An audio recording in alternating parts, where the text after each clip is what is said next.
Welcome to At the Lamb's High Feast. I'm Father Timothy Eck. This week we celebrate the third Sunday of Easter on April 19th, 2026. You can find today's readings in the show notes. May the Lord who feeds us at his altar bless you through his word. How much of our time do we spend trying to fix things?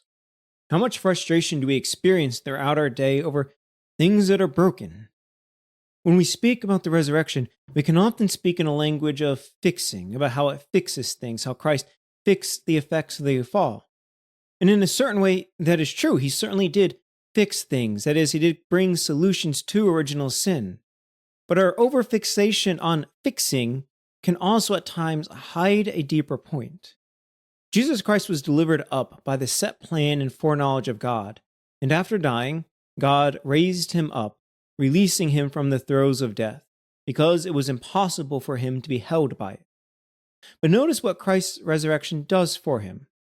It did not fix the evil inflicted upon him, but instead overcomes it by transforming that very evil. To fix something is to restore something broken to its previously unbroken state.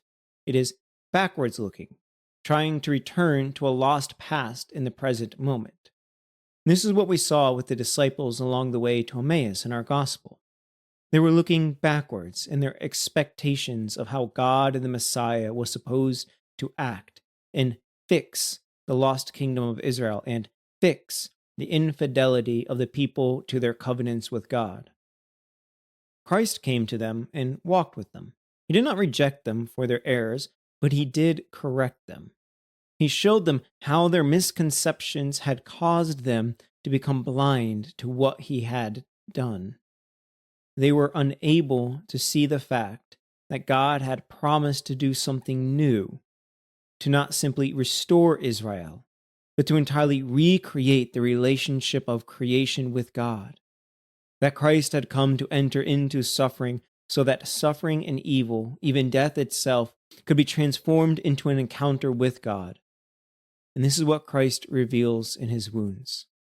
He keeps his human history in the resurrection. He keeps the evil carved in his flesh. He casts nothing off because he did not intend to fix his past, but to transform it in divine glory.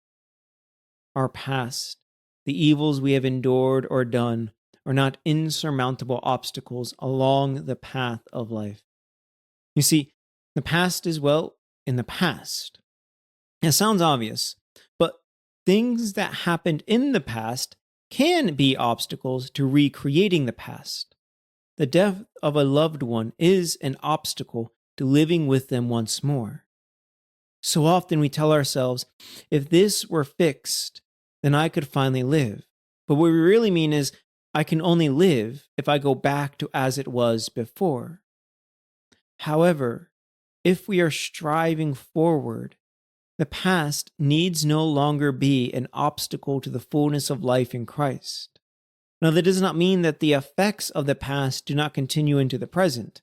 The effect of Christ's passion continues in his wounds into heaven after all. But it is precisely here that the transformation happens. Christ reveals that his wounds are not only not an obstacle, but are in fact the way by which he adds glory to his resurrection. Since after all, what is more glorious? That God conquered death? That he conquered death so totally that while still carrying that death in his flesh, he rendered it totally impotent. The gospel of Revelation is that Christ entered into evil so that even while the effects of brokenness and sin continue in our lives, they are no longer an obstacle to living the fullness of life. And when we allow Christ to transform that brokenness, that reveals ever more perfectly the glory of God in our midst, a glory which can force even darkness itself to radiate resplendent light. To allow Christ's resurrection to transform us, though, requires us to let go of the past and to let it be the past. To let go of our expectations of how life ought to be, and to accept that we can live in the fullness of God now. When you allow Christ to transform your past, then naturally you cannot keep living as though you are still trapped in it. We'll have to change our lives to live in the resurrection, to live in the midst of Christ's teachings, in the midst of Christ's guidance. Hence, St. Peter says, conduct yourselves with reverence during the time of your sojourning in this life. And however hard that may be, do our hearts not burn as the disciples' hearts did as Christ spoke to them at the thought of being freed from the burden of trying to fix the past, and at the thought of the hope of receiving the fullness of life in the present moment? My dear brothers and sisters, as you come to this altar and receive your resurrected Lord, you will receive a share in his own glorified life. Let go of fixing your past and let yourself live life transformed into the glory of God.